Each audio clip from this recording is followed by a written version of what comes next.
Nilqawkom għal din it-tieni session tal-Ripples the Holy Week.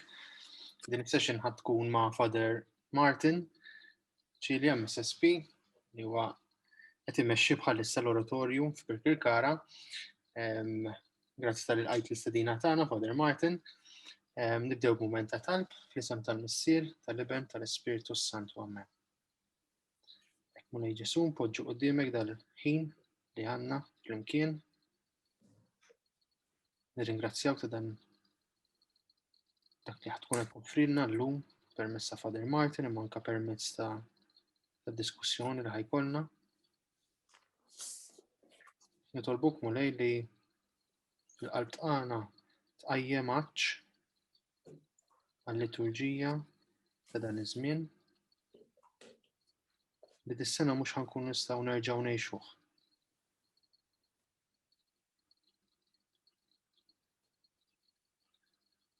Ġesu bat l-Ispiritu Qaddis tiegħek biex jiftħilna moħħna u qalbna biex verament nintelqu f'dan il-perjodu f'idejk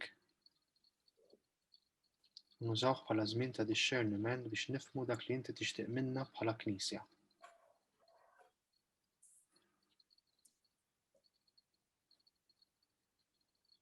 Marjom bil-Knisja nitolbuk żammilna jdejna u wassalna anti lejn Ġesu. Slim għalik Marija bil-grazzja mimlija l-Mulej miegħek imbirk inti fost in-nisa u mbierek il-frott tal-ġuf tiegħek Ġesu. Qaddisa Marja Tropalina timbi, issa ssir Santa Missier tal-Iben tal-Ispiritu Santu. Grazzi kulħadd li naqadtu magħna rġajtu għal din it-tieni session. Father Martin ħajkun qed jaqsam magħna dwar il-liturġija tal-ħadd il-Palm, ħamis ix-Xirka, ġimgħa kbira u Sibt il-Għid. Father Martin fidejk. Nselmilkom l-ewwel nett u grazzi anke għal din l-opportunità li naqsam magħkom xi ħaġa li hija ħafna l-qalbi għax hija l-liturġija tal-ġimgħa mqazza li għal fis-sens liturġiku hija l-iktar liturġija importanti. Ovvja daqsxejn bi frustrazzjoni għax ħankun nitkellem fuq xi ħaġa jisna għandna kaxxa ċokolata li ħanejdu isma' din kemm tajba u kemm imma mhux ħankunu nistgħu ħafna minnha immissuha. Għax ovvja xi ħaġa punt importanti ħafna fejn tidħol liturġija hija li l-liturġija trid tkun vissuta. Liturġija mhijiex teatrin, liturġija ġifieri problema kbira li għandna bħalissa hija ħafna liturġija fuq il-midja soċjali. Ġifieri għal min jgħix il-liturġija jaf li din hija diffiċli ħafna għax il-liturġija vera hija azzjoni, hija mixja, hija punt ta' tluq biex iwaslek x'imkien ieħor. Prattikament il-qaddisin tal-Knisja primittiva kienu jsejħu l-body language of the church, fis-sens hija l-azzjoni tal-lingwaġġ partikolari li twassal in-nies biex jidħlu f'misteru. Ġifieri il-liturġija l-iskop tagħha hija li l-bniedem mhuwiex moħħ biss, imma l-bniedem huwa ġisem ukoll u allura biex jidħol ġo dan il-misteru kbir tal-mewt u l-qawmien ta' Ġesu għandu bżonn li juża simboli, għandu bżonn li juża il-kant, għandu bżonn li juża s-sensi biex nidħlu f'xi ħaġa li hija ikbar minnha.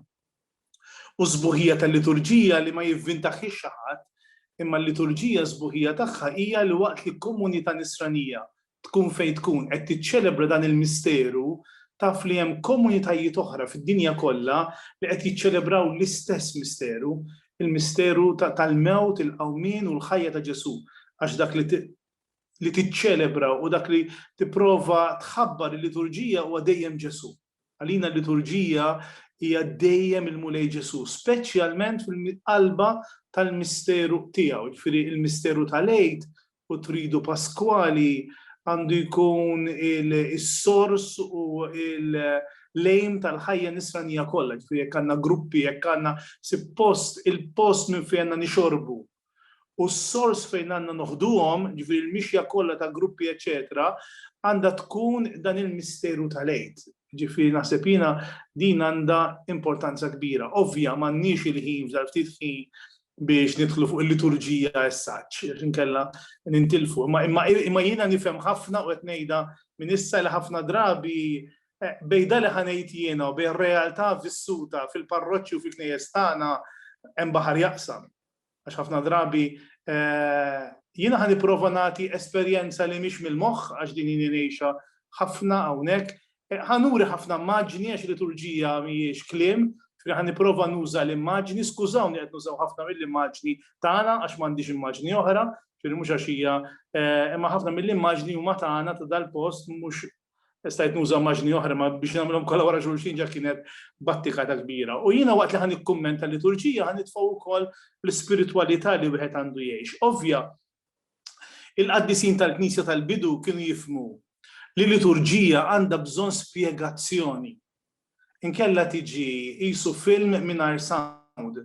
Jekk bħalissa nitfis-sound jiena tippruvaw tagħmlu lip reading imma huwa diffiċli ħafna biex niftijem jekk mhux qed nismgħu. Il-liturġija bħalma l-kelma ta' Alla għandha bżonn spjegazzjoni, għandha bżonn il-lezzju divina u l-grazzja ta' Alla wara l-Konċilju qabad ħafna l-ispjegazzjoni tal-kelma ta' Alla. Illum ftit ħafna nies li huma nsara jinterpretaw il-kelma ta' Alla b'mod fundamentalista għax nagħmlu spjegazzjoni tal-kuntest storiku ta' dak li tgħid l-awtur. Dak li jiġri għall-kelma ta' Alla irid jiġri għall-liturġija u sfortunatament din il-parti ma tantx saret fil-Knisja, ħafna nies, speċjalment żgħażagħ fil-kuntest tagħna, imorru għall-liturġija mingħajr ma qed jifhmu dak li qed jiġri, ġifieri speċjalment meta tkun spettaklu li qed tiġri qudiemhom. Jien ħa nipprova kif qed ħa nippruvaw nimxu kronoloġikament, ħa nibdew minn ħadd il-palma għax din il-ġimgħa hija ġimgħa waħda l-Knisja, il-ġimgħa l-kbira mhijiex Friday imma l-ġimgħa kollha.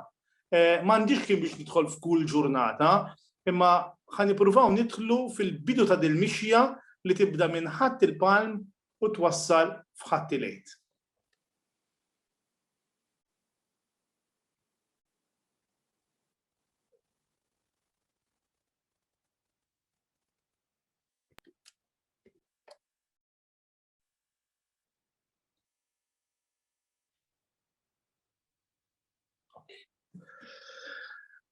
Tarawni? Ħankun ċert li qed Iva qed naraw presentation ta'. Tajjeb, mela jiena ħankun nispjega ftit waqt li ħanaraw ftit immaġni. Il-kelma liturġija min natura tagħha mill-Grieg hija the people's work. Ġifieri aħna ma jistax ikollna liturġija mingħajr partiċipazzjoni. Ġifieri meta qed nitkellmu fuq liturġija qed nitkellmu fuq partiċipazzjoni. Ġifieri waħda mill-elementi importanti tal-liturġija hija l-partiċipazzjoni ta' dawk kollha li huma involuti. Liturġija mhix ta' saċerdoti jew ta' min qed imexxi fuq l-artal, ġifieri l-liturġija titlob partiċipazzjoni spiritwali, fiżika minn dawk kollha li qegħdin preżenti. Meta nitkellmu fuq liturġija hija kwotazzjoni, hija l-epifanija più vera e autentica della Chiesa. Niente manifesta il mistero profondo della Chiesa quando l'assemblea, l'ecclesia, radunata da Dio davanti a sé. Din ħafna drabi aħna ntilfuha għax il-liturġija fiha nfisha turi fejn tkun taf il-polz ta' komunità li temmen ħafna drabi mur waqt il-liturġija tagħhom. Jiena kont formator ħafna żmien u meta kont nistudja l-formazzjoni Ruma ċenċini kien jgħidilna biex tkun taf seminarju jew ħajja reliġjuża jew kunvent mur magħhom waqt il-liturġija tagħhom. U mal-ewwel ikollok it-temperatura ta' dik il-komunità. U naħseb jiena hija kriterju validu ħafna. And so Bianchi being initiated in faith does not only imply teaching Dhamma, but must include all the senses until the very identity of Christ is formed in the believer. Jien fuq dan qed nitkellem fuq liturġija, mhux qed nitkellmu fuq ċerimonji. Kristu kellu allerġija għaċ-ċerimonji, qed nitkellmu fuq nies li qed jiġu inizjati fil-fidi u allura waqt il-liturġija issir the faith of the Christians and the place where they celebrate are intertwined. Because the way we celebrate affects the way we perceive God, and the way we perceive God affects the way we see ourselves and each other. Aħna l-mod kif niċċelebraw bħala nsara jaffettwa ħafna il-mod kif naħsbu fuq Alla. Ġifieri jekk ħajkonna knisja b'ġilandra u bartal kollu xema u t-tabernaklu qiegħed moħbix imkien, dik qed titfa' perspettiva fuq Alla, mod fuq Alla li huwa ħafna iktar qawwi minn ħafna kliem li ngħidu għax qed titfa' distanza partikulari. U għalina din naħseb hija importanti. The aim of the liturgy is not the sacramentalization of an individual, but the sanctification of the whole body of the church. The aim of the liturgy is to proclaim the whole mystery of Christ, to give Christ Holy Spirit that transforms the hearts of the believers, so that they can live the same life that he lived. Il-misteru tal-liturġija mhijiex rit maġiku, abrakatabra, imma ċelebrazzjoni biex aħna nidħlu f'dan il-misteru. Non è possibile appartenere alla Chiesa senza celebrare, ma è possibile celebrare senza appartenere alla Chiesa. What we see being realized during the liturgy in a physical way should be realized also in your soul. What is achieved in a sacramental way should also be realized in your body. You are the church of God, and your heart should be the realtor of His presence. Mela nitkellmu fuq il-Holy Week li hija tant ċentrali għall-misteru tal-ħajja nisranija. Għax the Christian community takes its life from the celebration of the Holy Week. Din hija xi ħaġa li l-importanza tagħha għalina hija kapitali. Jekk irridu nagħmlu riforma jew irridu nirrenovaw komunità li temmen, l-ewwel ħaġa li npoġġu hija din il-kalamita fin-nofs. Din hija kalamita.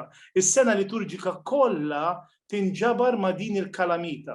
Bħalma l-misteru ta' Ġesu Kristu jinġabar kollu mal-misteru tal-għotja tiegħu fuq is-salib. Ġifieri din hija xi ħaġa importanti ħafna li din u l-problema kbira li għandna li ħafna drabi minflok ħajna lin-nies jitlu fil-misteru, spiċċajna nagħmlu drammatizzazzjoni u allura u statwi u proċissjonijiet li ħafna drabi qishom qed tara film mingħajr ma għandek is-sound li huwa sinkronizzat. Għax ħafna drabi nispiċċaw nagħmlu u dik ma tgħin xejn ħafna drabi jekk aħna nagħmlu pageants mill-liturġija. Iċ-ċentralità tal-liturġija mhijiex xi ħaġa ta' pageant, imma huwa misteru, allura kull sinjal li ħanużaw irid jindika xi ħaġa dejjem iktar profonda. Dik hija xi introduzzjoni fuq il-liturġija tngħidha biex dak li qed ngħid inkun qed niftehmu għax inkella ma nifhmux. Tibda ċ-ċelebrazzjoni b'ħatt il-palm. Li għalina il-palm għandu sinifikat qawwi, ġifieri n-nisrani f'idejh għandu żewġ realtajiet. Għandu l-palm u għandu ż-żebbuġ.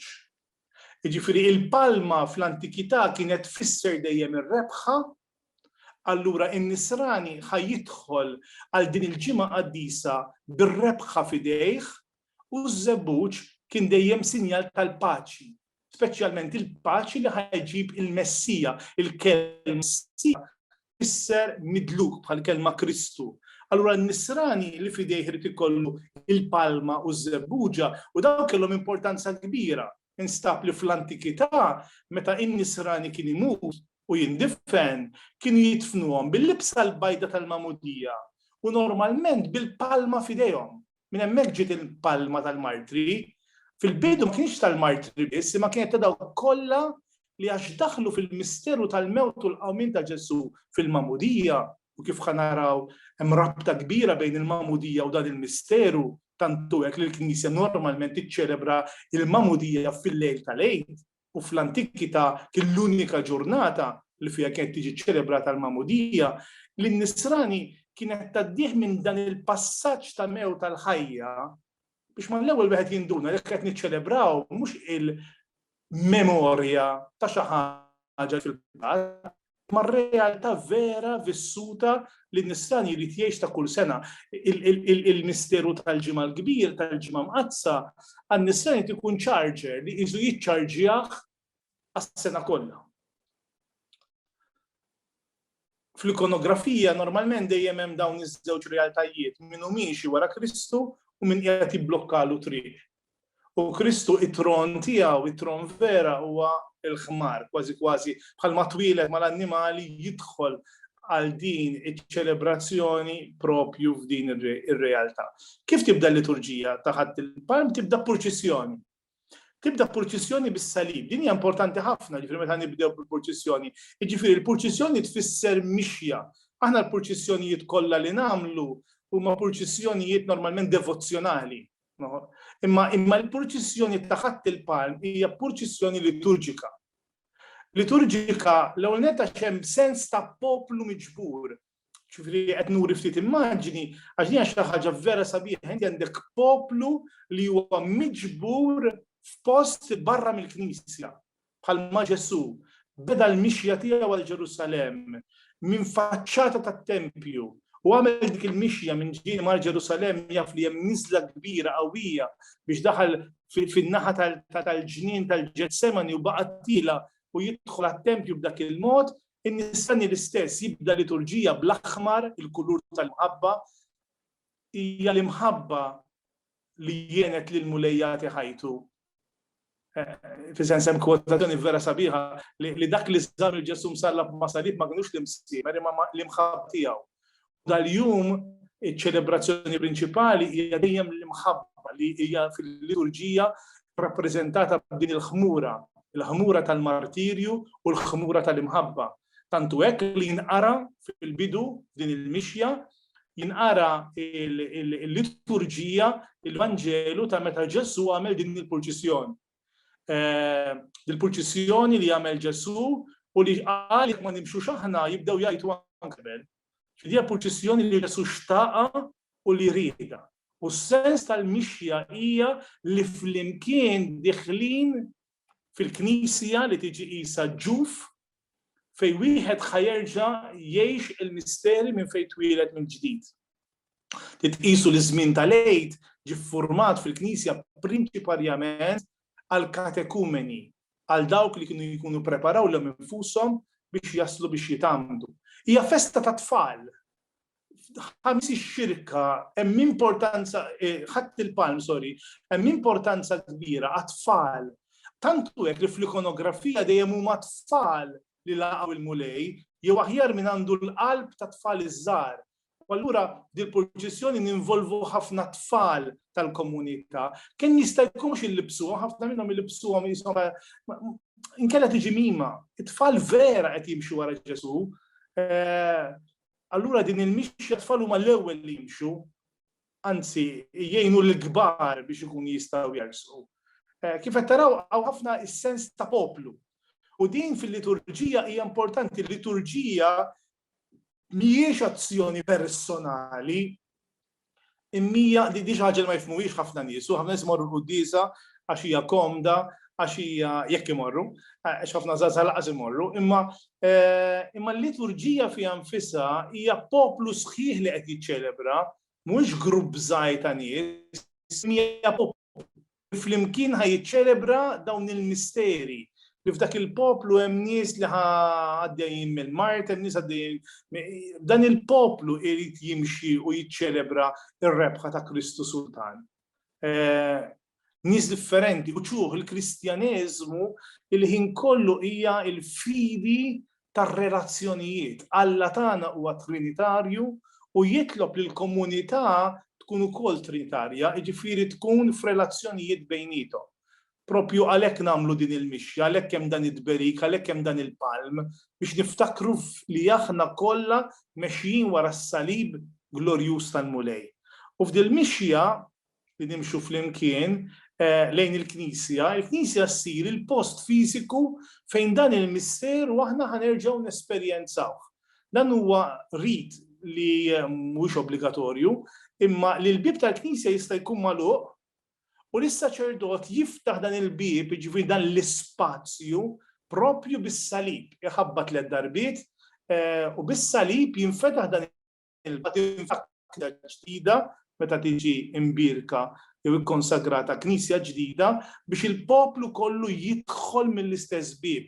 Il-bib huwa Kristu fis-simboloġija liturġika, il-bib li jinfetaħ biex il-poplu kollu jidħol fih ħalli aħna wkoll niċċelebraw fħatt il-palm il-kelma ta' Alla. It-tieni parti tal-liturġija hija propju il-liturġija tal-kelma. L-importanza kbira tal-kelma ta' Alla li tiġi mxandra u għal din il-ġurnata il-Knisja tatina dejjem passjoni, il-passjoni kollha, speċjalment il-passjoni skont Vanġeli sinottiċi. Kważi tatina l-Vanġelu għal ġimgħa sħiħa biex nimmeditawh. Meta jinqara l-Vanġelu, fil-fatt ma jinqarax il-Vanġelu ta' dħul ta' Ġesu f'Ġerusalem, dak jinqara barra. Ġewwa jinqara dejjem il-Vanġelu ta' passjoni u jinqara b'mod sħiħ. U kemm jista' jkun mistiedna biex jipparteċipaw li huma wkoll iwieġbu li dan din il-passjoni mhijiex ġrajja li qed tinqara fil-passat, imma taħbira li qed issir illum, fis-sens li jiena wkoll qed ngħid salbu u jiena wkoll qed ngħid ma kontx miegħu.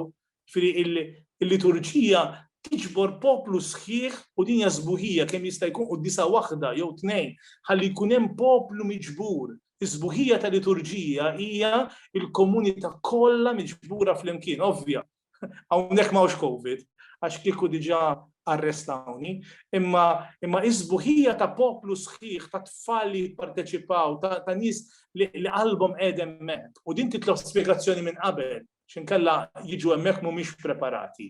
Imma din l-Ewkaristija li ħatibda ġimgħa kbira, il-ġimgħa sħiħa, hija Ewkaristija mill-iktar importanti.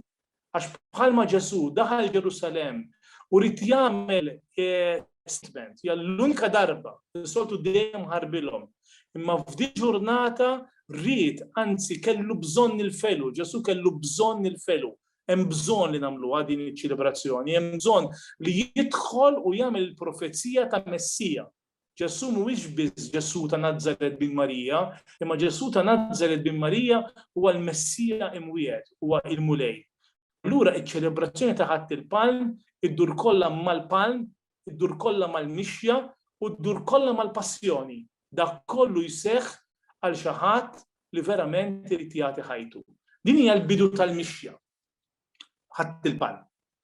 It-tnejn, it-tlieta u l-erba' liturġiji differenti li jistgħu jsiru, speċjalment marbutin mal-mamudija, speċjalment kemm it-tfal, jiena ħanaqbiżhom u ħanidħlu issa għal ġurnata oħra. Ġurnata mill-iktar importanti. Għax hawnhekk ħanitlu għal dak li nsejħulu it-tridu Paskwali. X'inhu tridu Paskwali? Il-Knisja fit-tridu Paskwali, ovvja nifhem li għal minnkom dar repetizzjoni, imma tridu Paskwali hija ċelebrazzjoni li titqies bħala ċelebrazzjoni waħda. Jiġifieri jekk naraw il-liturġija ta' tridu Paskwali, qed nifhem il-ħamis filgħaxija sa lejt filgħodu, fil-fatt anke fil-liturġija is-salib jintratt, eżempju, s-saċerdot irrott is-salib il-ħamis biex jibda l-liturġija. Imbagħad fil-liturġiji kollha li jkun hemm qatt ma irrott salib, qatt ma jagħti l-barka fl-ebda liturġija l-ġimgħa filgħodu, anke sibtilejt ma tibdix bis-salib. Is-salib jerġa' jintratt fl-aħħar tal-Vġieli ħalli turi li hemm unità sħiħa f'dan il-misteru tantu hekk li min jgħixha fil-monasteri induna li is-sawm, it-talb, is-silenzju, il-liturġija mhijiex biss waqt il-ċelebrazzjoni tal-liturġija, imma anke fl-ispazji l-oħra. X'isir f'dan it-tridu tal-Eid f'daw it-tliet ijiem? L-ewwel ħaġa huwa l-jum tal-imħabba. Daw it-tliet ijiem ħan niċċelebraw tliet misteri kbar, il-ħamis huwa l-imħabba, l-agape. Il-ġimgħa huwa l-jum tal-fidi quddiem is-salib, quddiem il-batija, quddiem il-mewt. Is-sibt huwa l-jum tat-tama. Dawn huma tliet virtujiet teologali li n-nisrani jrid jgħix. U l-misteru l-ewwel wieħed tal-imħabba huwa dejjem marbut mal-misteru tas-servizz. F'din l-ikona Kristu li qiegħed jaħsel ir-riġlejn hemm miġbura naċċel ħajja kollha ta' Ġesu. Il-qaddej ta' Jahweh. Kienu żen miktub bil-Grik li tfisser bit-Taljan żvoto se stesso. Dak li jgħid fl-idnu l-Filippin u li kellu in-natura ta' Alla ma għax jistgħu li huwa daqs Alla, imma ċekken minn għamel il-kenosi. U hawnhekk għandna diġà l-ewwel parti tal-kenosi, is-servizz. U jiena naħseb speċjalment jekk il-liturġija ħan niċċelebraw għaż-żgħażagħ, ir-rabta bejn komunità, servizz u Ewkaristija terġa' tiġi skopruta. Għax għal ħafna din l-esperjenza tad-dixxipulat dawn huma żewġ elementi ta' din il-mejda, il-ħasil ta' riġlejn u d-dixxipulat. Fuq l-ikona hemm miktub bil-Grik ħoentokol fil-ġuf ta' Ġesu, id-dixxiplu maħbub li f'dan il-lejl u allura turina x'inhi l-Ewkaristija vera, ipoġġi widnejh viċin il-qalb tal-imgħallem. Min jaf l-Evanġelu ta' San Ġwan jaf li din hija l-istess kelma li San Ġwan juża fil-prologu biex jgħidilna li Ġesu il-verb kien fih dan il-missier. Issa dan il-post qed jieħdu d-dixxiplu. U aħna msejħin kollha biex noqogħdu f'dak il-post. Ħamis ix-xirka iddaħħalna f'din iċ-ċelebrazzjoni li għandha ħafna layers, hija l-ikla tal-Lut, li saret l-ikla tal-ħelsien, li saret l-ikla li Ġesu uża fl-aħħar ċena, għandha ħafna layers of meaning. Ovvja, il-ħajja nisranija hija marbuta fuq dawn it-tliet pilastri importanti li niċċelebraw f'dan il-jum, il-komunità, l-Ewkaristija u s-saċerdozju. Dawn ma tliet doni li qegħdin jiġu ċċelebrati fil-jum ta' ħamis ix-xirka. Għax hija l-komunità li tiċċelebra l-Ewkaristija u l-Ewkaristija li tibni l-komunità. U din forsi kelma parentesi żgħira, speċjalment il-gruppi tagħna taż-żgħażagħ, jiena inħossha ħafna anke fl-oratorju. Jekk aħna mhumiex poġġu f'ċentralità kbira l-Ewkaristija bħala kalamita li tiġbor nies differenti f'soċjetà fejn għandna tant ġibdiet oħra biex ma nkunux preżenti, f'nies li laqqas nafu niklu flimkien ħafna drabi kulħadd jilgħab bil-mowbajl jew kulħadd jikol ar rasu, il-mentalità tat-take away li tidħol kullimkien. Jekk għandna programm pastorali ġieli nara ħafna leaders taż-żgħażagħ b'intenzjonijiet tajbin jivvintaw kull tip ta' programmi, ma jekk l-Ewkaristija mhux ħadd tkun il-post tal-qsim tal-esperjenza taż-żgħażagħ, jekk mhux ħantuhom esperjenzi fi gruppi żgħar biex imbagħad ikunu jistgħu jifhmu dak li jsir fil-grupp il-kbir. Aħna neżistu bħala komunità x'niċċelebraw dan il-misteru tal-imħabba. Qisu linja ħamra jew linja tad-deb li għaddejja tul is-sekli fil-Knisja hija l-Ewkaristija. Hija din l-ikla li l-Mulej Ġesu għamel u għalilna biex nagħmluha b'tifkira tiegħu. Propju il-ħamis iċ-ċelebrazzjoni tal-Ewkaristija hija ċelebrazzjoni solenni ħafna. Hija antiċipazzjoni tal-Lejt, jifieri r-Randan spiċċa u l-Knisja qiegħda tiċċelebra l-antiċipazzjoni tal-Lejt anke l-armar tal-Knisja, l-fjuri, iċ-ċelebrazzjoni. Hija solenni ħafna, tabernaklu jkun vojt kollu ġdid ħajkonna f'daw il-momenti. U fiċ-ċentrali ħafna, hawnhekk fil-Knisja tagħna għandna l-possibilità li nagħmluha marbuta mal-battisteru għax il-ħasir tar-riġlej il-Knisja dejjem femitu bħala il-rinnovament tal-mamudija tagħna, aħna anke nżejnu il-ġarra mal-battisteru.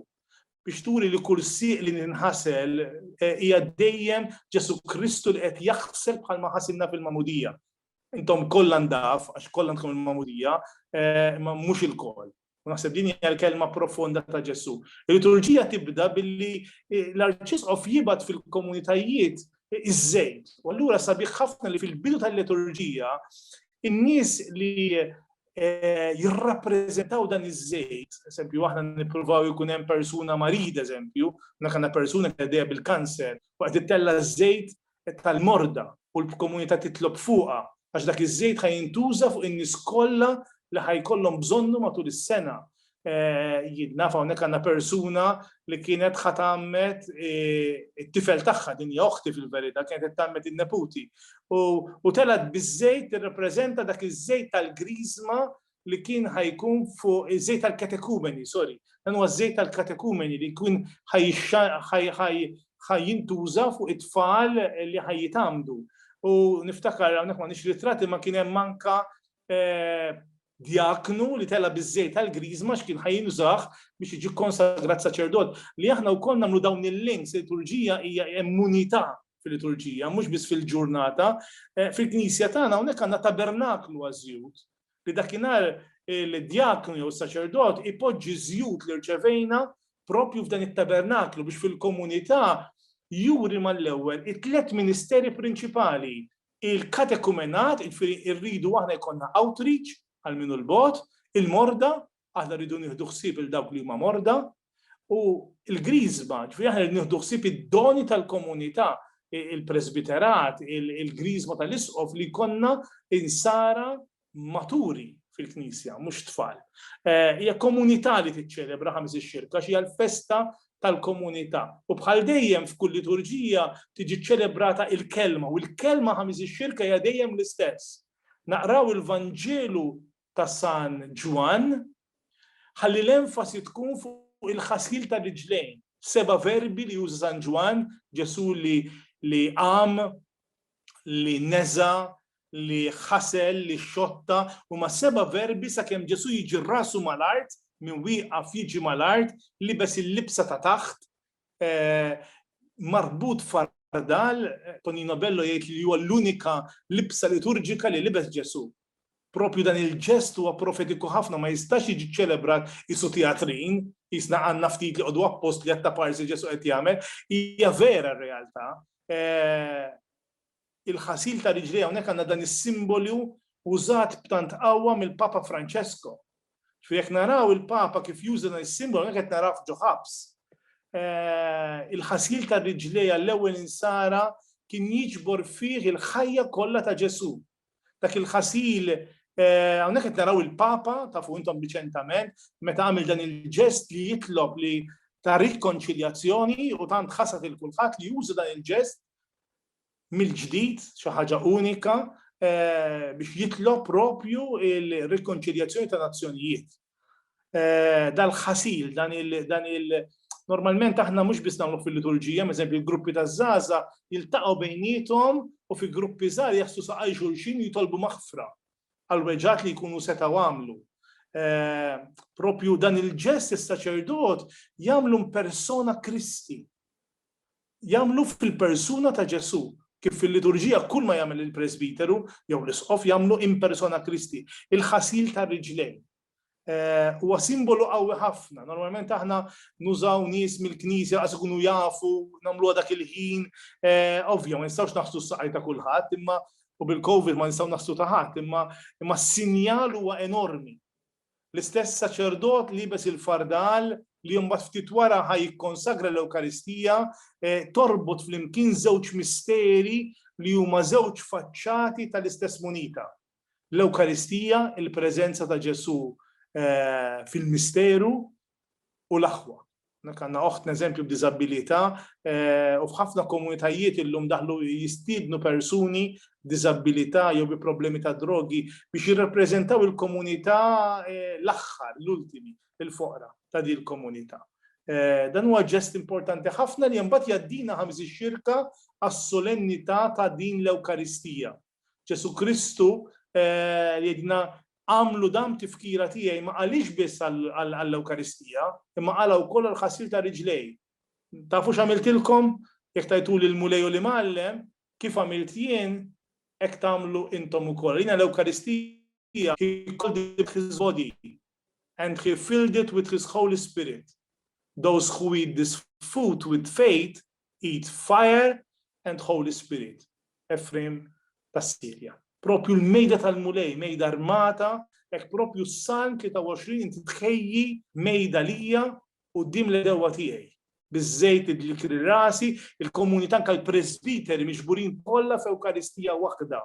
Dan is-sens kbir aħna għandna kalċi wieħed, ostja waħda, komunità waħda, mamudija waħda, kelma waħda, knisja waħda, hekk din l-unità.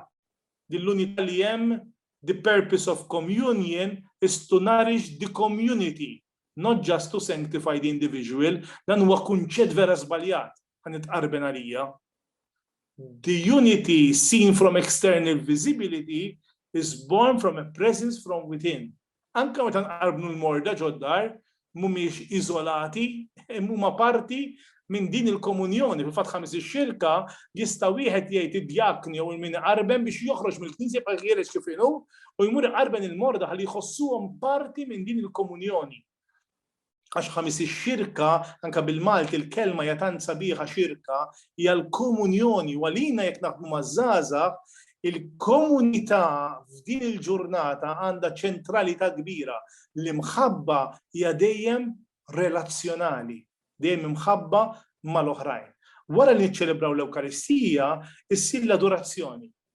Hawnhekk għandna l-Ewkaristija li qiegħda tiġi inċensata, imbagħad titpoġġa f'artal partikolari biex nagħmlu l-lejl qisu minn issa l-qudiem ħajkun hemm isa spotlight. Fil-Knisja ħad jintuża dan is-sens qawwi ta' spotlight, jiġifieri jintefa' d-dawl ta' kull imkien u jixtel fuq xi ħaġa waħda. Il-ħamis fuq l-Ewkaristija, il-ġimgħa fuq is-salib, is-sibt fuq il-blandun jew fuq il-magħmudija, ħajkun hemm din l-spotlight li ħaddur iċ-ċentralità tal-misteri li jiffurmaw il-backbone tal-ħajja nisranija. L-artal jiżarma, hekk dan huwa ġest mill-iktar profond, l-artal jiżarma mill-presbiteru, ineħħih, għax l-artal ifisser Ġesu Kristu li f'dak il-lejl tneżża mid-dinjità, tneżża minn ħwejġu. Aħħar ħaġa ħames ix-xirka hija l-purċissjoni li nagħmlu biex nagħmlu spazju għal din il-kelma ta' Ġesu biex nisru u nitolbu miegħu. Dan il-bżonn li jkollna mument ta' talb jiena qatt ma nsejjaħlu sapulkru, sapulkru tfisser teħuta u ġejdulu qabar. Ġesu mhux fil-qabar hawnhekk, Ġesu qed juża din il-kelma tant profonda ma tifilħux tisru sija waħda miegħi. U allura sbuħija ta' komunità li tagħmel il-lejl kollu jekk jista' jkun titlob. Ġifieri ħafna drabi jiena l-esperjenza tagħna nagħmlu ċejn, ġifieri jkun hemm kursija meta tkun possibbli. Għalina l-Ewkaristija għandha il-sens komunitarju u mbagħad fl-adorazzjoni personali dak is-sens ta' komunità inġebduh f'intimità mal-mulej. Dan huwa ħames ix-xirka. Hekk tibda bid-dixxipulat u nispiċċaw bid-dixxipulat. Il-ħin li wieħed jagħmel mal-mulej fl-Ewkaristija huwa proprju li jpoġġi widnejh ħdejn din il-qalb tas-Salvatur. Il-misteru jkompli l-ġimgħa. Il-ġimgħa iċ-ċentralità, il-ġimgħa hija l-jum ta' bla qudiesa fil-Knisja. Il-ġimgħa huwa l-jum tas-silenzju, huwa l-jum tal-fid, huwa l-jum tas-salib glorjuż. Mhux is-salib ta' Ġesu li miet biss, imma Ġesu li rxoxta, tantu hekk li aħna quddiem dan is-salib, quddiem dan it-tron tal-grazzja, il-Knisja tinterċedi, and the great intercession, tinterċedi quddiem is-salib. Dan huwa il-wiċċ ta' Ġesu. Aħna dejjem qudiemna huwa l-wiċċ ta' Ġesu tal-liżar. Dak il-wiċċ li tħalla għalina għax il-fidi tagħna hija fidi marbuta ma' persuna u jekk hi marbuta ma' persuna, dal-persuna għandu wiċċ. Aħna l-fidi tagħna mhijiex f'xi ħadd, imma hija fih li miet u rxoxta għalina. Il-liturġija tibda bil-presbiteri wiċċhom fl-art. Dan huwa ġest mill-iktar profond, tibda f'silenzju totali, m'hemmx mużika, m'hemmx ovvja, m'hemmx l-istatwi tal-ġimgħa l-kbira, ġekk hemm xi parroti tal-ġimgħa l-kbira, l-istolbi li jkun hemm dik il-ġurnata tkun inkredibbli. Imma is-sens tal-liturġija huwa hemm poplu miġbur f'ħin li mhux suppost iltaqa' fih fit-tlieta ħin strab, ħin tal-irqat normalment, poplu li quddiem il-misteru ta' Alla li ta' ħajtu għalina. Jekk il-bieraħ irriflettejna li ħaslilna saqajna, illum tfisser li dik qiegħda f'ġismu. U allura quddiem dan il-misteru il-presbiteri huma wiċċhom fl-art. Huwa ġest antik ħafna kif titlob. Dan eżempju għall-komunità ta' Teżżej. Ġest il-patrijiet kollha jekk ikun grupp żgħar jista' jqgħod kulħadd wiċċu fl-art, mhix xi privileġġ tas-saċerdoti, hija pożizzjoni fit-talb li ftit tintuża. Il-Knisja żammita l-iktar momenti importanti, ordinazzjonijiet, professjonijiet, eccetera. Ma dik għandha rabta kbira ma' dan il-jum. Il-jum huwa dominat mill-kelma. Il-Knisja hija vojta, hija l-unika darba li l-Knisja hija arwina. Vojta, tabernaklu vojt, l-artal vojt, kollox vojt. Il-Knisja il-Knisja tfisser il-ġisem ta' Kristu, l-artal, l-ambone, is-sedja da jfissru il-ġisem tal-mulej. U allura quddiem din ir-realtà aħna nirriflettu fuq il-passjoni skont San Ġwan li hija l-passjoni ta' Ġesu li hija s-salib glorjuż tal-mulej. U din forsi kelma li nixtieq ngħid għax is-simbolu tal-ewwel insara kienu importanti ħafna. Is-salib ta' Ġesu dawn huma immaġni ta' snaleb antiki ħafna, imkien massib li l-Ġesu mejjed kollu demm meta ġew biex jiżent is-salib. Fis-salib Ġesu huwa ħaj, araw għajnej kbar, nuqqas ta' ħatija, m'għandux kuruna ta' xewk normalment, għandu kuruna ta' glorja, dawn huma slaleb antika ħafna tas-sena 1000 u qabel. Huma innutaw il-ħars ta' Ġesu dak l-għajnejn kbar. Dan huwa is-sinjali antiki inġbar ftit slaleb jew inkella fis-salib stess kienu jpinġu il-misteru kollu ta' Ġesu. Fl-ikonografija kien ikun hemm u jekk taraw is-slaleb kienu jkunu forma ta' battisteru. Ġifieri hemm taraċ li tinżel minnu, jekk tieħu mill-lemin għax-xelluk tinduna niżel l-isfel, tasal fil-qiegħ u terġa' titla'. L-iktar li tidher din hija fis-salib ta' San Franġisk. Is-salib kellu importanza kbira, mhux Ġesu mejjed biss, imma li fil-mewt hemm lotja, hemm il-ħajja. Dan huwa s-salib ta' San Franġisk li juri din ir-realtà tant profonda.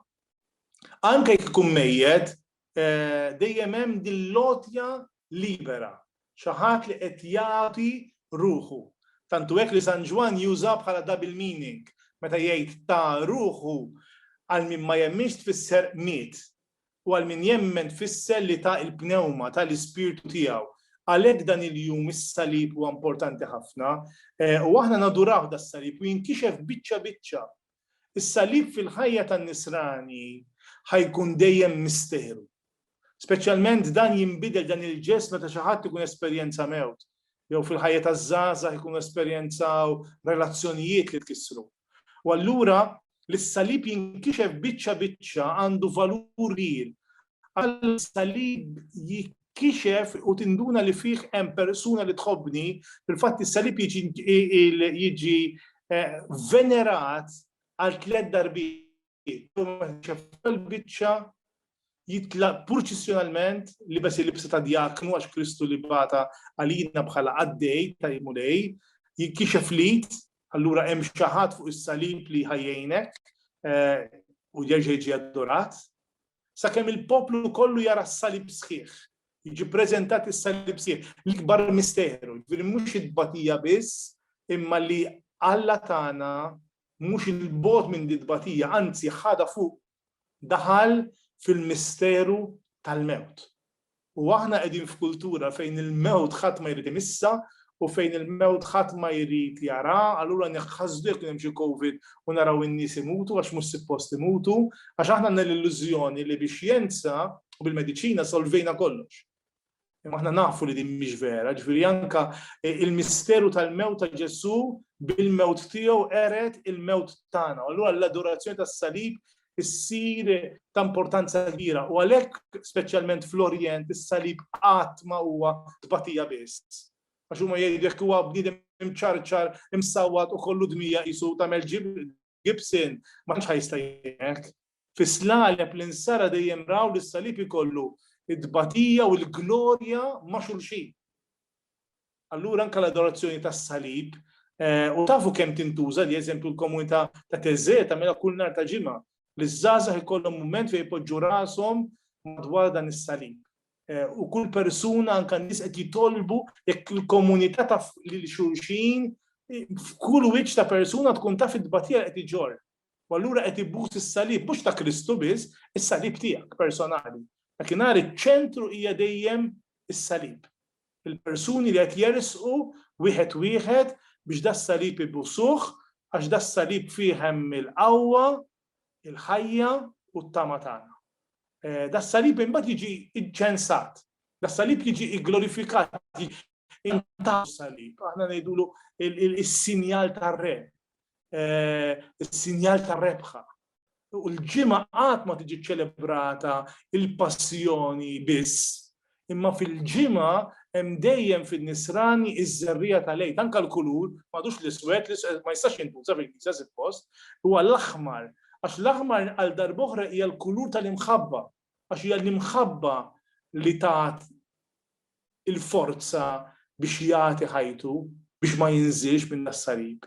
Fil-fatt il-liturġija fil-Knisja Antika ma kien hemmx tqarbin, aħna llum żidna tqarbin. Dil-ġurnata fil-fatt aħna fil-komunità tagħna qatt ma nagħmlu tqarbin, għax dil-ġurnata il-persuna qed issum l-arus ittieħed, il-focus prinċipali, l-ikona prinċipali hija s-salib ta' Ġesu mdendel waħdu f'nofs il-Knisja. Din hija l-ġimgħa l-kbira, fil-fatt aħna ninsistu wkoll meta huwa possibbli qed ngħidu mhux għal dis-sena ovvja, imma li żgħażagħ u n-nies tal-komunità jinġilqbad il-komunità kollha ma nispiċċaw il-liturġija fil-Knisja immorru nagħmlu volontarjat. Min imur l-isptar aħna ma ġemna, min imur St. Vincent de Paul, min imorru f'postijiet differenti, immissu lil Ġesu fid-tbatija reali. Min imur jinnaf bħal-balzam man-nisa ta' sorijiet li jidduħsieb, min imur ma' drogati, li aħna nagħmlu link bejn dak li qed niċċelebraw fil-liturġija u dak li hu l-ħajja vera, in-nies hemm barra. Xi kellha liturġija tiġi xi ħaġa maqtuha mir-realtà. L-aħħar biċċa. Il-jum il-kbir, dan huwa l-iktar importanti fil-ħajja tal-Knisja. Biex tifhmu kemm hu diffiċli biex tiftiem fil-Knisja Kattolika dan il-jum, san-1950s l-iktar ħaġa importanti fil-liturġija li huwa l-lejl tal-Eid ma kienx jiġi ċelebrat fil-Knisja Kattolika. Kien il-Papa Piju XII li reġa' introduċa fil-Knisja Kattolika l-Eid bħala velja. Kien jiġi ċelebrat l-Eid, ma kien jiġi ċelebrat is-siffilodu ta' malajr u bla velja. Il-velja għandha importanza kbira, kull min jaftikka liturġija jaf liturġija tal-Knisja twildet minn dal-lejl. Il-bniedem jgħix għal dan il-lejl. Il-riflessjonijiet li għandu Sant Wistin fuq dan il-lejl huma impressjonanti. Li jasal li jgħid jekk lil-mara, jekk ir-raġel ma jħallix tiġi għal dan il-lejl itilqu, laqwa tiġi għal-lejl. Tikun għamluha hekk l-option nimlew il-knejjes b'ħafna nies.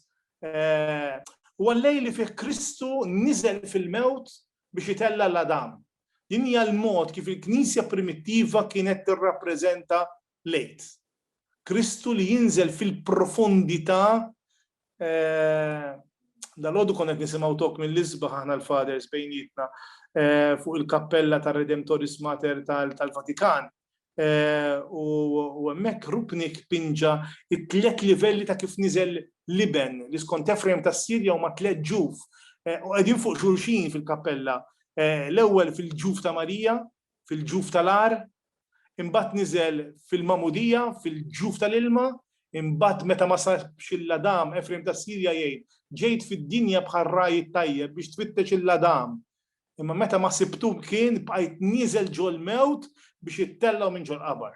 U hekk għandna l-Adamu l-Eva, jiġifieri l-umanità, li Kristu qed jitellaħħom fir-rebħa tiegħu. Biża' il-quote ħalli m'għandhomx ħafna. This is the mystery of the Christian life. To receive a new self, a new identity, which depends not on what we can achieve, but on what we are willing to receive. U jekk aħna ma jkollniex dan qudiemna, in-nar tal-irxoxt qatt ma ħajjixel f'qalbna. Jekk hemm xi ħaġa li d-dinja għandha bżonn b'qawwa kbira hija l-qawwa ta' Kristu li qam mill-imwiet. Il-bnedmin jitwildu biex imutu, imma n-nisrani imut biex jgħix.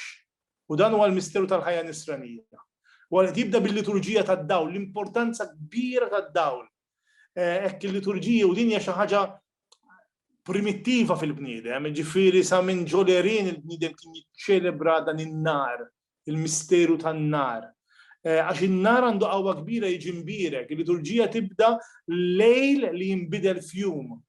U allura tibda b'daw is-simboli profondi li huwa n-nar li jiġi konsagrat, il-blandun, il-liturġija tad-dawl fil-Knisja Orjentali, din liturġija tas-seħħ kull jum. Fil-liturġija orjentali, speċjalment fil-monasteri, kull filgħodu jibdew bil-liturġija tad-dawl biex jiftakru li d-dinja twildet min-nar u mid-dawl. U l-blandun huwa s-sinjal ta' Kristu rebbieħ, il-blandun ta' vera, ħafna knejjes għandhom blandun tal-plastik li huwa contradiction. Il-blandun ikun vera, tan-naħal, blandun tax-xema, ġifieri hemm ħajja ġdida li qed tinxtel li ħadd tispiċċa huwa ta' vera, kull ħaġa ta' vera tgħaddi mill-misteru tal-Eid biex iddawwal il-ħaddiem ieħor trid tmut int, trid tispiċċa inti. Is-saċerdot jiktbu fil-blandun, jagħmel salib, jagħmel l-alfa u l-omega, Kristu l-bidu u t-tmiem, jikteb is-sena tiegħu ma' żminijiet, tiegħu l-eternità. U jiġi rrappreżentat, jiġi ppreżentat lil kulħadd. Aħna bħal Mosè nimxu wara din dawl, il-fadda jintuża fil-funerali, jintuża nistgħu nużaw fit-tiġijiet, eżempju fil-liturġija ta' għawdex, anke fit-tieġ jagħmlu l-blandun. Għax il-blandun ifakkar lin-nisrani dejjem li kull sagrament li ħajrċievi dejjem huwa marbut mad-daw tal-fidi. L-irċieva, anke l-inċens, il-faħam ikun kollu ġdid. Dan il-lejl huwa l-lejl li fih kollox huwa gratitudni u kollox għandu jkun b'abbundanza. Huwa l-lejl mill-isbaħ, huwa l-lejl li lilna jagħtina toma fortes tal-era. Wieħed waħda minna ħajjiġi moment li nagħmlu dan il-passaġġ. Il-blandun ikun fih anke l-inċens ġo fih, għax il-pjagi tiegħu jsiru jfuħu. Il-pjagi ta' min egoist joqtluh, il-pjagi ta' min iħobb jsiru s-sors minn fejn toħroġ il-fwieħa. U għalina l-insara l-fwieħa hija dejjem l-imħabba. U dal-blandun jixel bih id-dawl ta' kulħadd. Din il-liturġija għandha importanza kbira. Jekk issir b'serjetà, fidi u b'ġesti vera bħalma x-xema li kulħadd għandu x-xema f'idejh, il-qawwa li fiha hija kbira. Hekk jekk irdu nifhmu ftit dan is-sens profond tal-blandun ta' dix-xema li hija simbolu ta' Kristu l-xoxt, li normalment tkun imbittra, tkun sabiħa, tkun biddata kif qed taraw hawnhekk. Fil-Knisja primittiva u baqgħet sejra l-ħafna żmien, il-blandun kellu importanza enormi. Aw ħanorikom ftit. Xtaqt norjomkom biex tindunaw kemm kważi sproporzjonati dawn huma l-istands tal-blanduni. Din hija eżempju San Clemente ġewwa Ruma. Innutaw x'kobor huwa il-blandun, l-istand tal-blandun. Ġo Knejjes, din hija Trastevere, il-blandun, li kienu dejjem forma ta' kolonna tan-nar. Araw x'kobor ta' blandun, dak huwa blandun ġo Knisja, sproporzjonat kien idawwal. Sant Wistin jgħid li l-blandun kien ikun fih tant ftajjal ġo fih li kien idawwal il-katedral kollu minn blandun wieħed. Għax dan il-misteru ta' Kristu biex nitlu fih. Ħafna knejjes għandhom l-istatwi tal-irxoxtu jgħodu jagħmlu kumidji, dan il-misteru mhuwiex inkella we mimic something. U l-liturġija ma nistgħux aħna nagħmlu ta' parsi, qatt ta' parsi, fil-liturġija kollox huwa vera. U allura biex verament nitlu f'dan il-misteru waqt li qed jitkanta dan huwa t-tieni sinjal. L-ewwel blandun imbagħad huwa is-salib glorjuż, dak ħafna ma jafux bih. Il-Knisja kell dan is-sens profond li sibuha f'ħafna knejjes speċjalment Biżantini u anke Kattoliċi antiki speċjalment. Is-salib li jinbidel, is-salib huwa sinjal ikraħ ħafna, huwa sinjal kundanna. Imma flejt waħda mill-ikoni prinċipali ta' Kristu mqajjem mill-imwiet huwa is-salib ġemmat, jiġifieri is-salib prezzjuż. Jekk naraw l-antikità dawn ma ftit mislalib antiki kollha kienu jpoġġu fiha l-ġawad tal-komunità kollha. Ir-raġuni kienet tkun li dan is-salib huwa l-għodda li bija ingħatatilna s-salvazzjoni. U allura huwa prezzjuż, isir xi ħaġa sabiħa minflok xi ħaġa li tkissrek. Hekk dan id-dawl li jixel kulħadd, speċjalment il-Knisja kollha waqt li titkanta dal-innu tal-Eid li għandu importanza kbira, ġifieri waħda mill-iktar affarijiet importanti fl-Easter li dak is-silenzju kbir tal-ġimgħa kbira jitkisser b'dak li aħna ngħidulu l-exultet.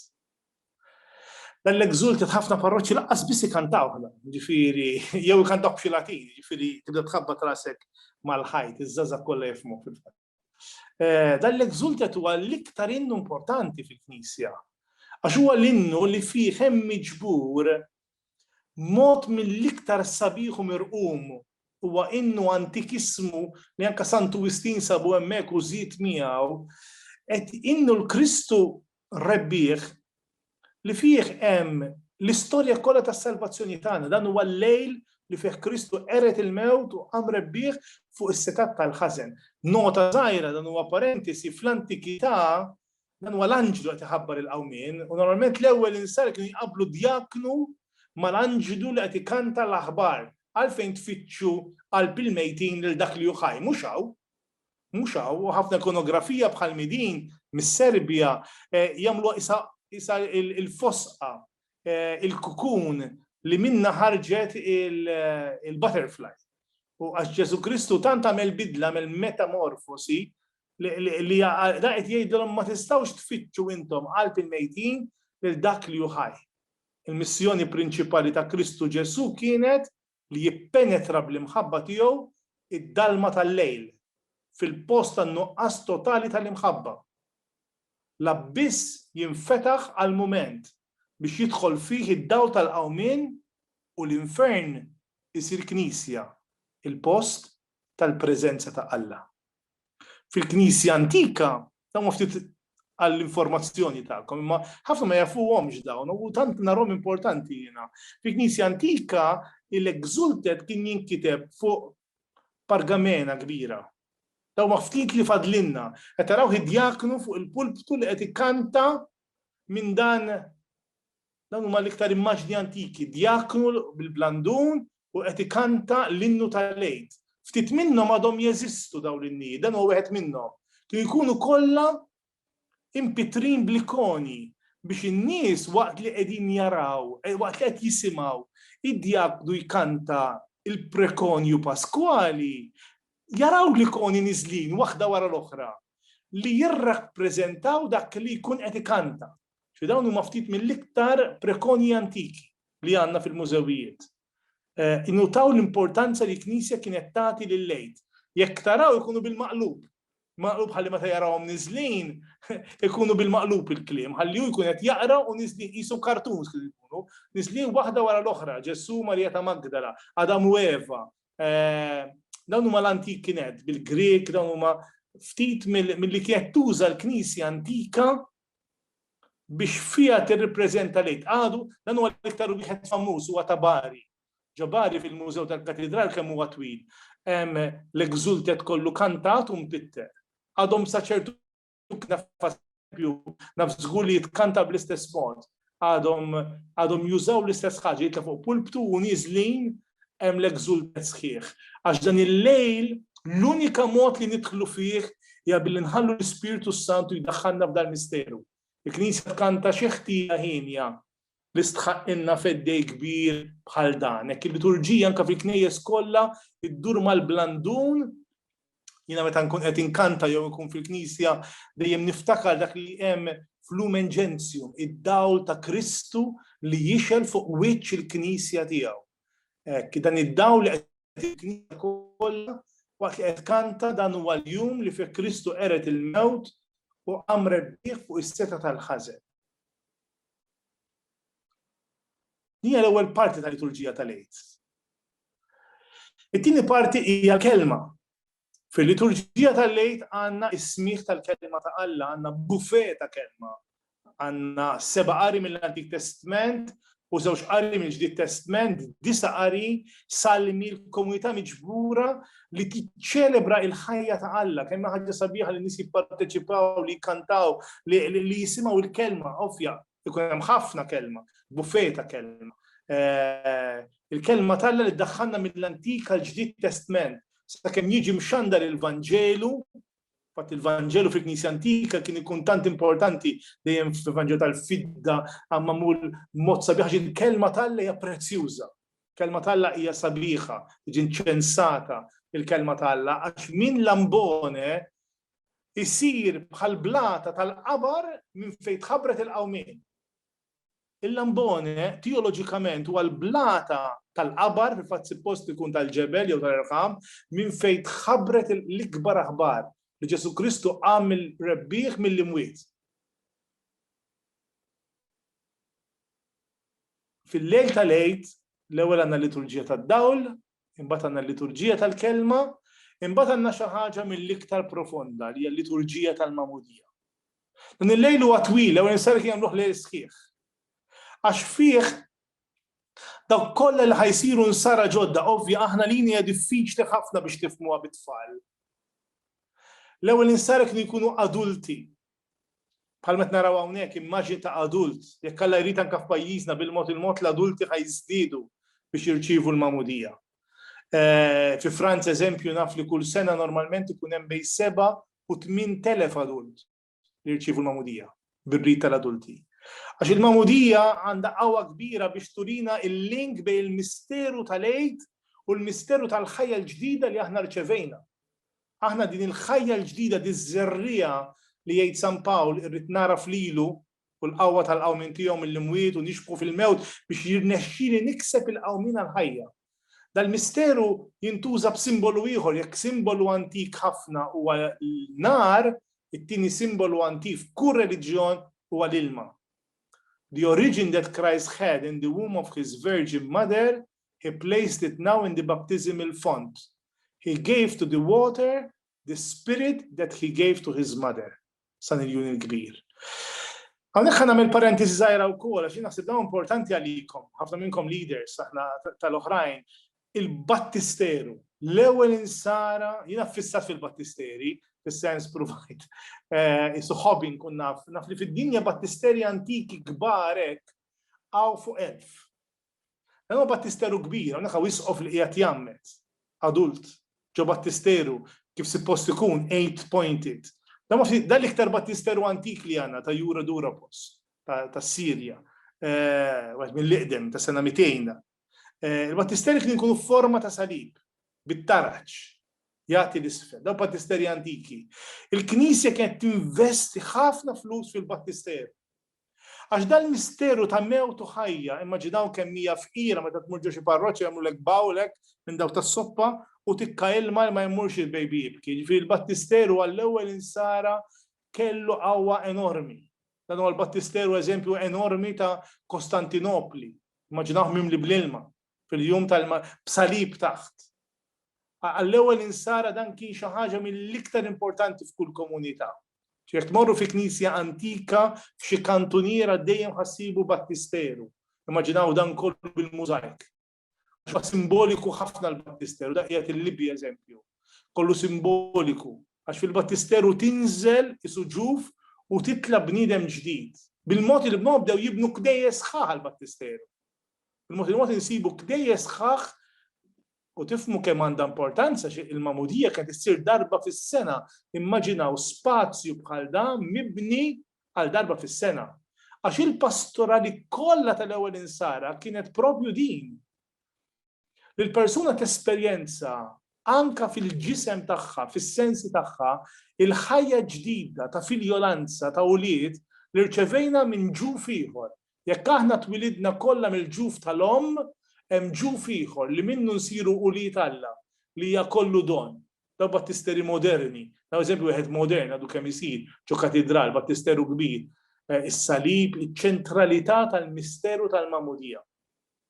Qiegħed l-Italja Sant'Ignazio. Dan huwa tagħna li għandna l-oratorju. Il-battisteru normalment kien ikun 8-pointed għat-8 fih hemm salib għax aħna immutu fil-mewt biex nitwildu għal-ħajja, hemm taraġ, hemm tliet tarġiet u fil-qiegħ hemm biċċa sewda. Titmiss il-mewt, tittodos, titmut il-ħajja l-antika biex titwilet il-ħajja l-ġdida. U din il-ħajja l-ġdida hija flimkien unum Christianum nullus Christianum, Kristjan wieħed mu Kristjan xejn. Il-magħmudija is-sens tagħha hija l-komunità li temmen.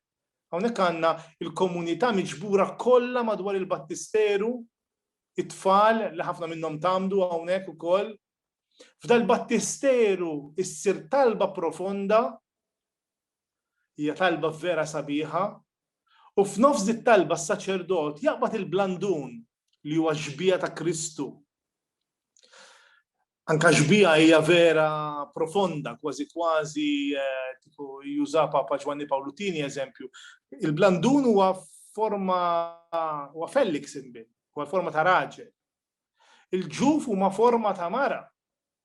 U f'waqt il-liturġija, il-blandun jiffekonda b'mod simboliku dan l-ilma.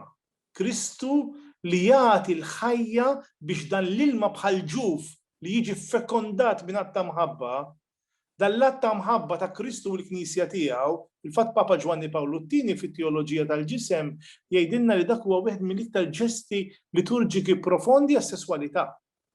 Tal-blandun id-dawl ta' Kristu li fekonda dan il-ġuf Għax il-battesimo è immersjoni totale nell'acqua soffocante della morte, dalla quale si emerge nella gioia di respirare una vita nuova, respirare lo Spirito Santo. Jekk aħna l-mamudija kif naħseb li nagħmluha ħafna drabi, isa xi ħaġa hekk biex ikollna xi ċertifikat tal-mamudija biex it-tfal biex id-nannies ma jaħdux għalihom, ma fhimna xejn. Il-Knisja tirrinova ruħha meta tiġġedded fil-lejl tal-Eid u fiż-żmien tal-Eid imma l-iżjed fil-mamudija. L-aħħar kelma. Daw it-tfal jitamdu. U l-adulti jitamdu, naħseb bistu. Nek hawn adult li qed jitammed. Nek hawn qawwa kbira ta' adult li jitammed. Naħseb sar il-ħin, naħseb hux vera. Il-libsa l-bajda tal-mamudija, skużawni ħajkolli naġġel. Ma importax, tagħmel sa 5 minutes oħra, 5-10 minutes oħra tajjeb ta'. Le, u l-lesti, 5 minutes inkun lest. Għax sabiħ jekk nistaqsi. Għandek għandek il-libsa għattilkom li nintilef di l-ħaġa, din hija xi ħaġa żgħiża ħafna. Għandek għandek adult, l-unika darba li għammitt adult jiena kien Musulman. Anka tfal il-libsa tal-mamudija li jissem identità ġdida, l-identità tal-ut. Imbagħad it-tfal jindilku anke biż-żejt jew l-adulti. Dan huwa żejt fuq tal-griżma. Aħna ħafna drabi tlifna s-sens li aħna konsagrati. Aħna konsagrati dak il-ħin is-saċerdot jgħid inti profeta, saċerdot u sultan. Dik ma jgħidix biex iċċajda, qasna huwa iż-żejt li jinżel propju biex dak jerġa' jiġri biss fil-ħajja ta' bniedem jekk isir isqof.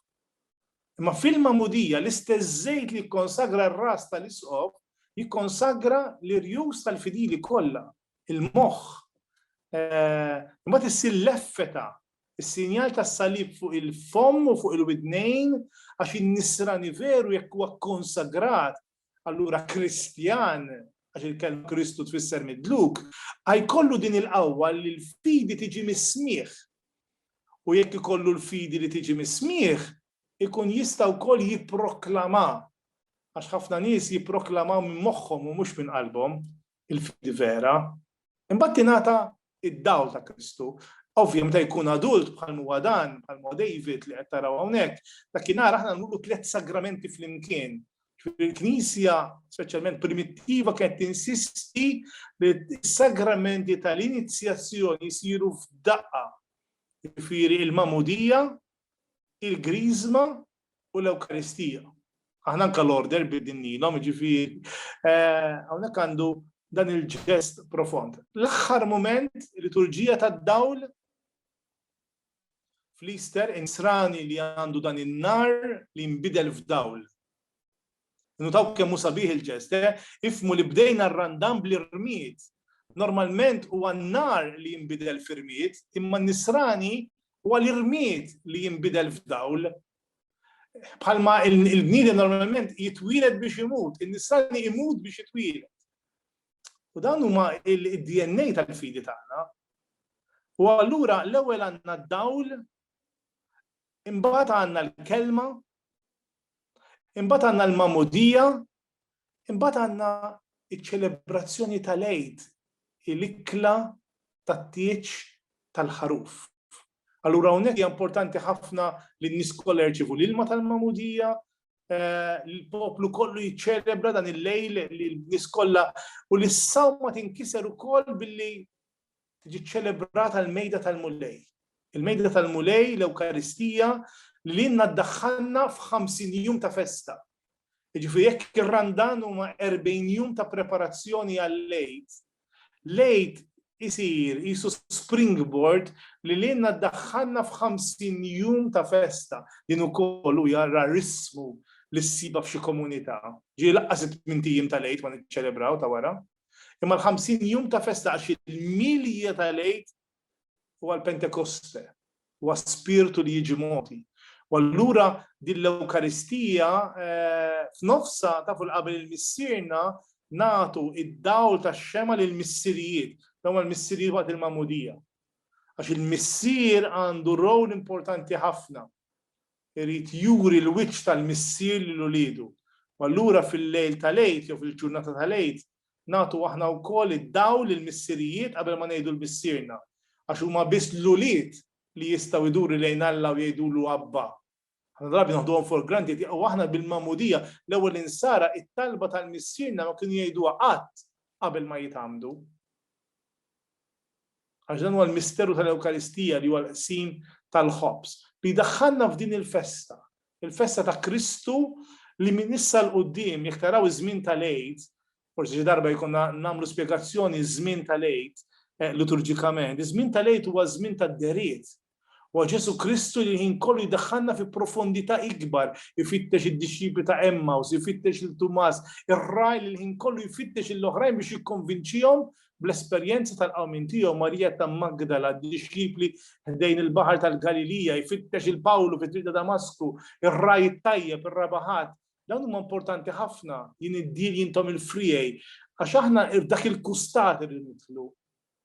Il-ħajja nisranija mhijiex logħba, mhijiex devozzjoni, mhijiex xi sentiment jew mirakli. Il-ħajja nisranija hija spiritu ġdid li jagħti l-ħajja.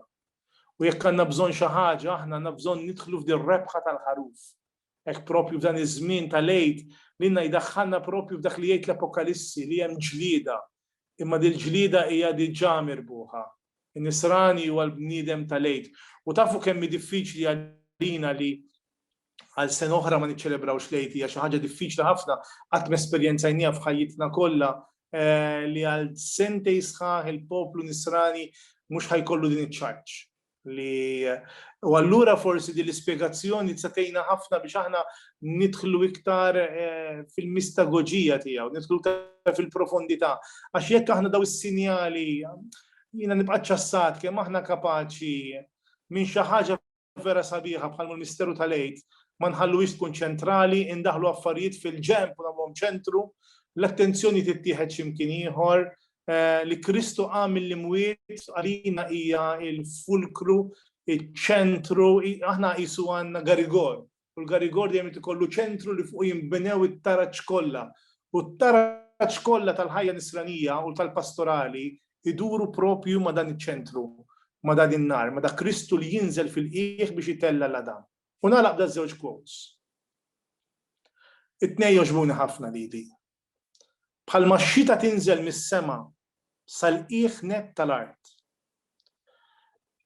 U minn hemm tagħti l-ħajja lill-eruq nixfa u huma jwardu, hekk ukoll Kristu Ġesu, is-Sultan tal-Glorja, irid jidħol f'kull qalb li tinsab fid-dlam u fid-del tal-mewt u jagħti r-rigal tal-ħajja u tal-immortalità.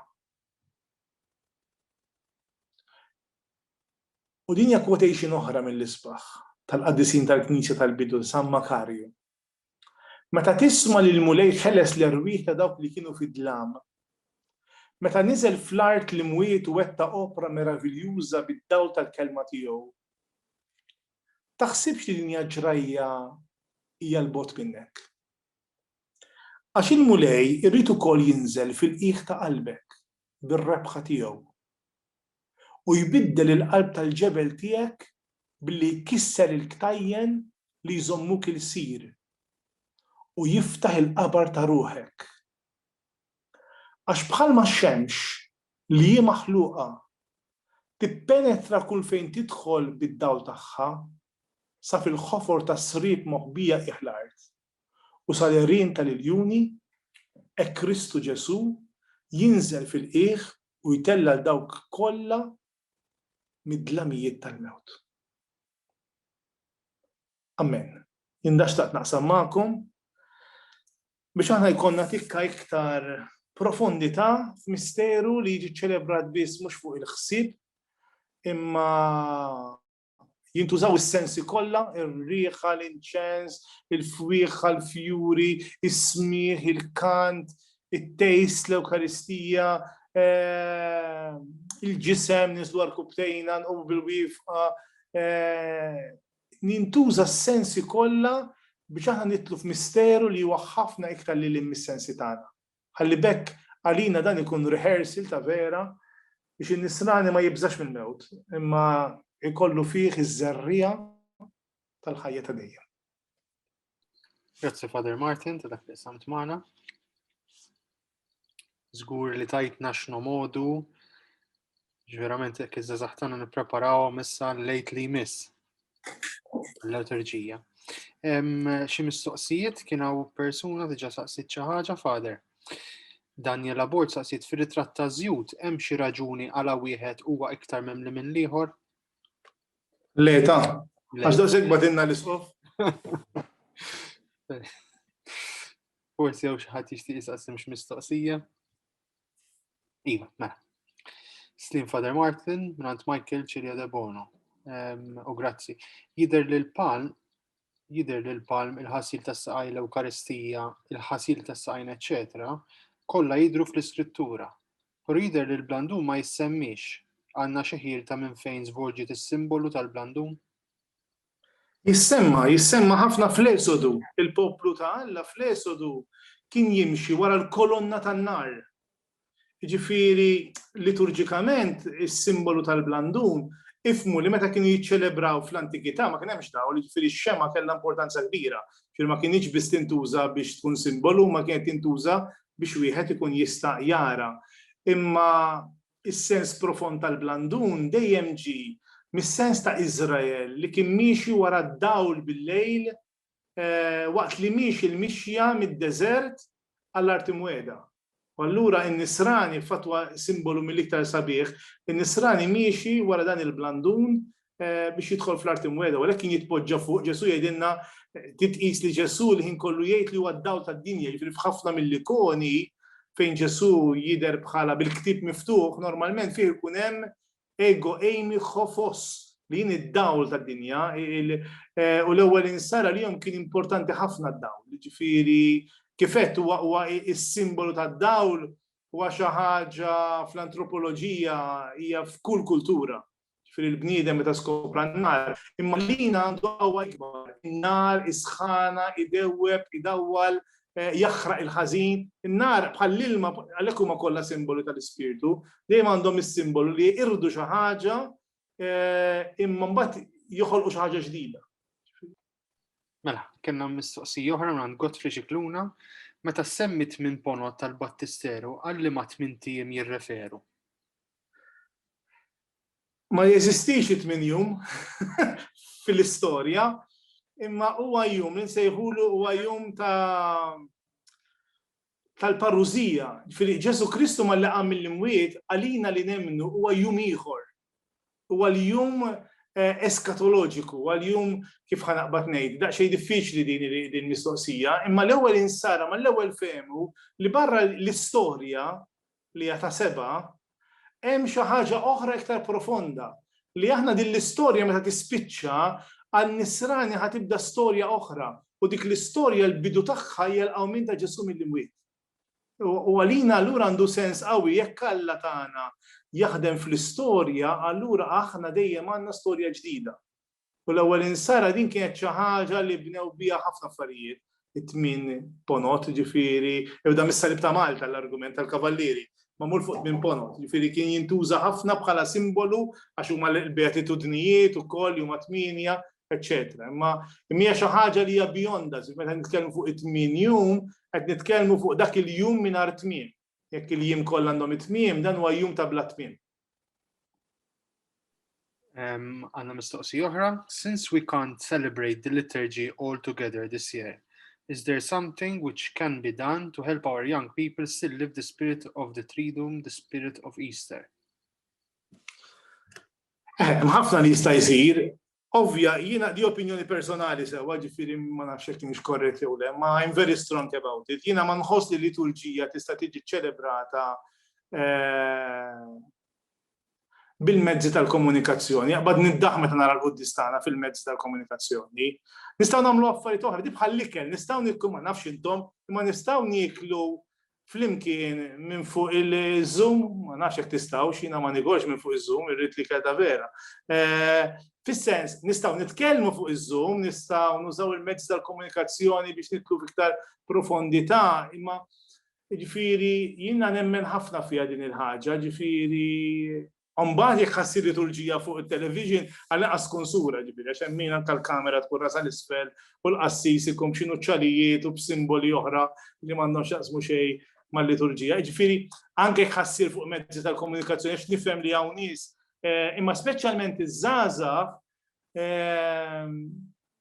hemm ħafna mezzi oħra li nistgħu nużaw. Ovvja nothing beats the liturgy imma m'għandniex kontroll fuqha. Ġifieri imma anke spjegazzjoni tal-liturġija kif qed waqt li kont qed nispjega jien nemmen ħafna u esperjenzajt għal dawn is-snin għax ħdimt ħafna ma' żgħażagħ, ġifieri il-liturġija qisha kalamita l-importanti li tkun kemm jista' jkun flimkien. Hekk għandna gruppi ta' żgħażagħ imbagħad inti trid tagħmel supplement, trid tispjega, trid tagħmel momenti wara bejniethom fi gruppi żgħar, jekk ħadd tħalliha biss il-liturġija waħedha għal ħafna ma tkunx biżżejjed, imma jekk ħadd tkun supplementata kif qed eżempju aħna ħames ix-xirka iż-żgħażagħ ġieli jagħmlu ħasil ta' riġlej bejniethom fi gruppi żgħar għax jafu xulxin. Jew jien naf il-ġimgħa jmorru jżuru xi ħadd. Jien naf ġieli s-sibt eżempju aħna s-sibt filgħodu ma tkellimx nagħmlu liturġija ma' Marija, missija ta' Marija, ma tkellimx fuqha ma kenniex il-ħin, imma ħafna drabi nippruvaw nibagħtuhom meta konna nħossu l-vokazzjonijiet konna mmorru fuq l-oqbra. Għax dakinhar kemm ħaġa sabiħa tiftakar li l-mejtin ukoll ħajqumu, u speċjalment meta n-nies ħafna żgħażagħ qatt ma jkunu marru ċimiterju, ġieli morna ċ-ċimiterju u morna eżempju fil-kripta tal-Patrijiet u nitolbu għall-mejtin biex ikun hemm link. L-liturġija għandha bżonn ikollha link mar-realtà u anke tkun spjegata. Ġifieri jiena nemmen jekk ma tkun spjegati s-sens liturġiku u spjegati b'mod spirituali, mhux b'mod ġast tekniku qed tifhem, ġifieri u allura dis-sena forsi għandna tikka privileġġ li nistgħu nispjegaw naqra iżjed, qed tifhem anke nagħtu resources. Ma nafx fejn nivvintaw kollox aħna, hemm ħafna resources li bniedem jgħinu. Father, għandna żewġ mistoqsijiet minn żewġ persuni imma ishom simili ħanajdhomlok flimkien mingħand Matthew Gawci u Marija Kakija. Grazzi Father Martin, x'taħseb li jeħtieġ biex fil-knejjes tagħna jkollna ċelebrazzjoni tal-liturġija dejjem iktar ħajja. Grazzi, u l-mistoqsija l-oħra hija jidher li sfortunatament f'Malta tlifna ħafna miżbuħija tal-liturġija ta' dan il-ġranet. Kif nistgħu bħala Knisja f'Malta nerġgħu niskopru s-simboliżmu u l-attwalità tal-liturġija? Kemm għandek ħin? Għax din m'għandix answer, din hija komplikata ħafna din l-answer, ġifieri u naħseb ħadd ma jista' jkollu answer għax fl-ambjenti tal-parroċċi huma vera komplikati l-affarijiet, jiġifieri żgur ikun xi ħaġa ta' ardità jekk imur xi ħadd u jgħid isma' neħu kollox ħagħmlu xi differenti għax hemm tradizzjonijiet, hemm affarijiet, imma jekk hemm xi ħaġa li għandha bżonn ikun hemm hija li jkun hemm ċentru. Ma jistax ikun hemm elf ħaġa, ġifieri il-liturġija għandha bżonn rinnovament kbir f'pajjiżna. Ġifieri ma nafx huwa feeling qawwi tiegħi, ma kull darba li mmur x'imkien, ġifieri ibda mill-kantu. Ħanieħdu eżempju wieħed il-kantu, ġifieri dan inna nkantaw ħenna lina minn qabel ma twilet Adam qisu fis-sens tidħol fil-knejjes Madonna issa weħlet CD ġifieri u baqgħet imwaħla fil-laqqas il-kant bażiku la salmi ġifieri jekk hemm xi ħaġa li għandha bżonn rinnovament ħanibdew mill-ewwel ħaġa li hija sempliċi suppost hija il-kant fil-liturġija ġifieri kif qed immaġina daw il-misteri għalhekk hemm differenza bejn ritwaliżmu u liturġija. Jiena dejjem inħoss li Ġesu kellu fobija għar-ritwali u għall-ħwejjeġ u għall-affarijiet. U aħna ħafna drabi l-liturġija bil-mod il-mod anke l-kelma u għalhekk fil-bidu provajt nispjega x'qed nifhem b'liturġija. Għax jekk titkellem fuq liturġija tista' tifhem ħafna affarijiet min moħħu fil-bitzilla u min moħħu fil-gandlieri u min moħħu ma nkunx qed niftehmu. Qed nużaw termini li ġifieri u jiena nemmen li r-rinnovament isir fi gruppi żgħar mhux f'xi ħaġa kbira. Huwa diffiċli jekk ikun hemm gruppi żgħar li jingħaqdu flimkien id-differenza tkun tinħass ħafna. Ġifieri u forsi l-grazzja li għandna anke ma' dan iż-żmien li ma jkollokx il-grupp il-kbar, ġifieri imma hija komplikata dik il-mistoqsija, ġifieri x-xewqa tiegħi għax il-liturġija hija dejjem frott ta' komunità, jekk m'għandniex komunitajiet fil-parroċċi jista' jkun hemm l-aqwa liturġisti ma jirnexxilekx. Il-liturġija mhijiex teknika li titgħallem, imma hija esperjenza. Il-teknika hija importanti. Ġifieri jien ma nafx impinġi, naħseb nista' nitgħallem it-teknika ta' tpinġija, imma qabel ma jkolli namra għat tpinġija mhux ħajnexxi impinġi. U liturġija hija l-istess jisa arti qed tifhem, hija importanti li wieħed ikollu l-ABC, imma tittinbena ma' esperjenza ta' fidi, mhux reliġjożità. U tittinbena ma' esperjenza li hija l-komunjoni. Liturġija tagħmel sens kbir f'komunjoni. Thank you, Father Martin. Mhux se nagħmlu mistoqsijiet oħra, ma daħlux imma għax wasalna żgħat fil-ħin. Grazzi ta' dak li qsamt magħna, nispera li ħallit xi ħaġa mqarma kull persuna jien miegħi żgur ħallejt ħafna, Father. Ħafna x'nixtar u ħafna x'nirrifletti kif nista' ngħin żgħażagħ oħra jidħlu verament dil-mixja flimkien. Grazzi. Nirringrazzjawkom tal-li naqadtu magħna d-tieni serje ta' Ripple. Fil-ġimgħat li ġejjin ħankunu qed naħabbru t-tielet serje ta' Ripple, se nkunu qed niddiskutu il-kultura taż-żgħażagħ fejn jidħol gaming, fejn jidħol social media u anke is-psychology taż-żgħażagħ. Ħajsiru fuq żewġ sessions ukoll minn diversi persuni imma nagħtukom iktar informazzjoni via social media. Grazzi kulħadd, grazzi tal-inqattu magħna u narawkom darb'oħra. Thank you. God bless.